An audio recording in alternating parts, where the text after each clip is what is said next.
Ó, vamos falar sobre um assunto bem delicado agora, tá? O pet é um animal de estimação, sendo o primeiro amigo da criança. Ele acaba sendo o primeiro amigo da criança, né, em muitos lares. E essa relação só fica mais forte com o tempo. Porém, ao perder o amigo de quatro patas, as crianças reagem de forma diferente. Juliana Santos, ao vivo, agora conversa com a gente. Então, Juliana, a gente sabe que o brasileiro em si, ele não é preparado para lidar com a morte, que é a única certeza que a gente tem, né? Que vamos todos embora, inclusive os nossos animais de estimação. Como comunicar isso para uma criança, né? Porque o adulto já sofre, que já tem naturalmente, deveria ter um controle das emoções, a gente sabe que nem sempre é assim. Mas e quando se trata de uma criança, como explicar isso para ela? Bom dia para você.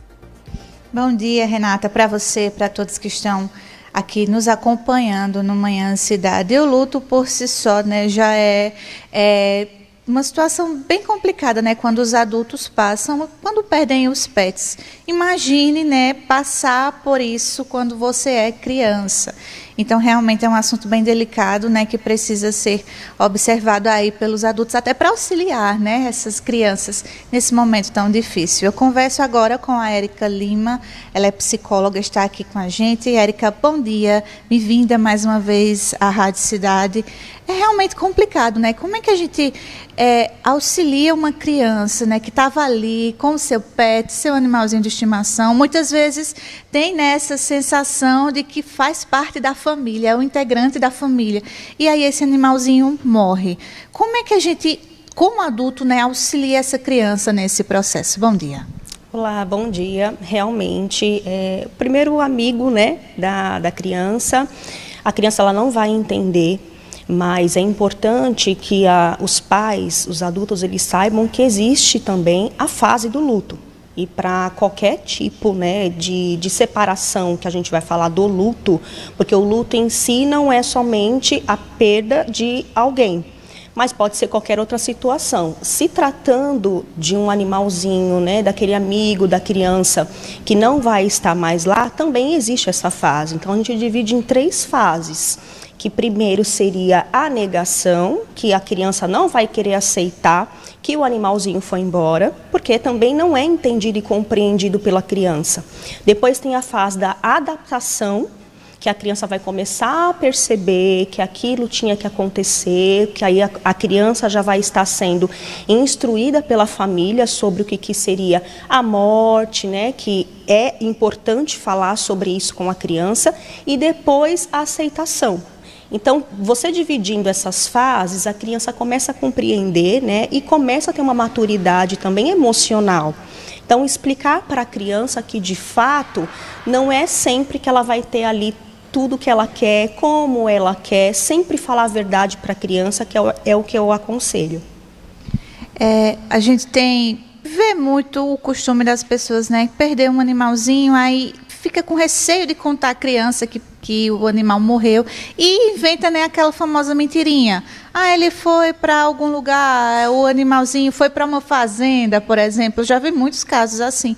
E a criança realmente fica achando que aquele animalzinho saiu da casa dela para ir para outro lugar e não que o animal morreu.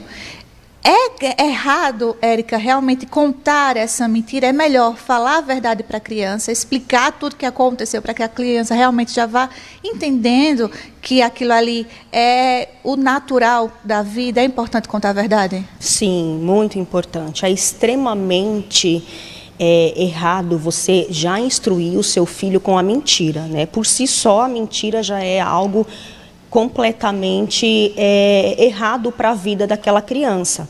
Quando você está falando para a criança que um animalzinho fugiu, que alguém pegou, ali você já está colocando uma mentira, e ali você já estava iludindo a criança numa situação que não existe. Então você não vai estar colocando para a criança que existe a morte, né? A criança tem que entender que é um fator da vida. É claro que a gente vai estar trabalhando com ela de uma forma mais lúdica, não é uma conversa como é uma conversa geralmente que a gente tem com adultos, né? A criança, ela não, principalmente ali naquela fase dos 6, 7 aninhos, que ela está começando a compreender a situação, Você vai falar de uma forma diferente, mas sempre falar a verdade. É importante que essas fases do luto sejam respeitadas nas crianças. É isso, o adulto precisa realmente entender e saber como abraçar essa criança nesse momento, para que a criança passe pelas fases. Sim, muito, né? Essa fase do luto, ela é importante não só para a criança, mas para o adulto também. Quando a gente vai falar da fase da negação, ela tem até uma duração, que é de 15 a 20 dias mais ou menos, porque a criança vai chorar, a criança não vai querer aceitar que o animalzinho foi embora. Após isso, a gente começa a entrar na fase de uma adaptação. Ela começa a compreender que o animalzinho não volta mais para casa, que existe o fato realmente de que ele morreu porque não estava bem, aconteceu alguma situação ali, mas ela já começa a entender que ela pode começar até ter outro animalzinho, né? E aí depois vem a fase da aceitação. Se essas fases elas não são respeitadas para a criança, principalmente, que não tem o entendimento de um adulto, a gente pode estar falando aí de um desenvolvimento pior na fase da criança. Então, a gente pode estar falando de uma situação de ansiedade, até de uma depressão, se não for colocada e tratada de modo certo com a criança. Então, pode acarretar muitos problemas, né? Caso a criança não passe por essa fase de luto, né, que é tão necessária. Pode sim. Eu indico que a melhor forma para a criança e até para a família, né, que aconteceu de perder aquele animalzinho, né, aquele amigo, é você acolher sempre, você conversar, você mostrar que vai estar ali, né, e que isso existe, né, existe. Se a gente colocar na natureza, até uma plantinha, né, a gente vai colocar ali para ela crescer, a gente cuida, mas depois ela morre.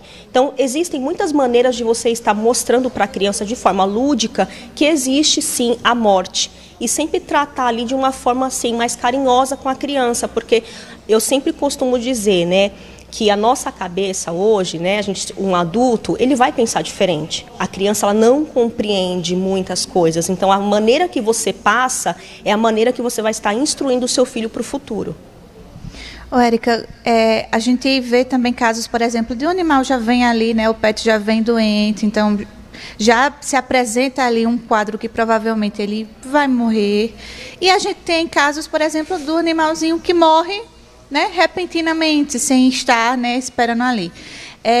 A criança já pode começar a ser orientada se, por exemplo, o animal já estiver doente, né, o adulto ali, ele já pode ir conversando com essa criança para que ela já vá entendendo o que talvez possa acontecer. Isso fica mais fácil, né? Tem como facilitar esse processo do luto se a criança já for conversando, né? Se o adulto já for conversando com a criança, tem como facilitar esse processo do luto que é tão difícil para eles? Tem. Isso depende muito da família, de como que a família ela vai reeducar, ela vai instruir a criança. Mas eu sempre digo que quando a gente é pego de surpresa, é muito pior, né? Porque a gente não está preparado para a morte, a gente não se prepara para isso. É um fato, é uma realidade, mas não tem uma preparação, muito menos para a criança. Então, quando a família começa a conversar com a criança sobre o que seria uma doença, o que seria algo, né, de um rapto, no caso que acontece, ou mesmo a morte do animalzinho, a criança já vai começar a compreender da maneira dela, para que quando chegar a fato essa realidade, não vai ser tanto surpresa. É claro que a gente não pode esconder a tristeza. A tristeza existe e é importante que a criança viva esse luto, viva essa tristeza, porque ela está demonstrando uma saudade, ela está demonstrando o que ela sentiu, que ela viveu com aquele animal. Mas também é importante que ela entenda o seguinte: o que eu vivi com ele? Quais foram os momentos mais gostosos, deliciosos que eu vivi ao lado do meu animalzinho e o que ela pode deixar até para outros animaizinhos que vão vir com ela. O carinho, que é muito importante, o amor, e tudo isso é instruído pela família. Perfeito, Érica. Muito obrigada pelas orientações, né? A gente conversou agora com a Érica Lima, psicóloga, falando exatamente sobre esse processo de luto, né, das crianças, quando perdem aí os pets, os animais de estimação. A gente sabe que é uma situação bem delicada, né, tanto para os adultos, mas principalmente para eles que ainda vão, né, entender, absorver o que é que está acontecendo. E como a Érica conversou com a gente, conversar, contar a verdade, ajudar essa criança é de extrema importância para que essas etapas do luto sejam vividas e a criança entenda realmente que, né, esse processo faz parte da vida. Renata. Exatamente, Juliana. Muito obrigada pelas informações. É um assunto, né, que a gente precisa falar sobre isso. Porque quando não é tratado de forma correta, fica um monte de coisa na cabeça da criança que não tem entendimento sobre o assunto, né? 9h22, WhatsApp Cidade. WhatsApp Cidade 9987099.7. Apoio Rockball, o boliche de Caruaru. Neto da Rua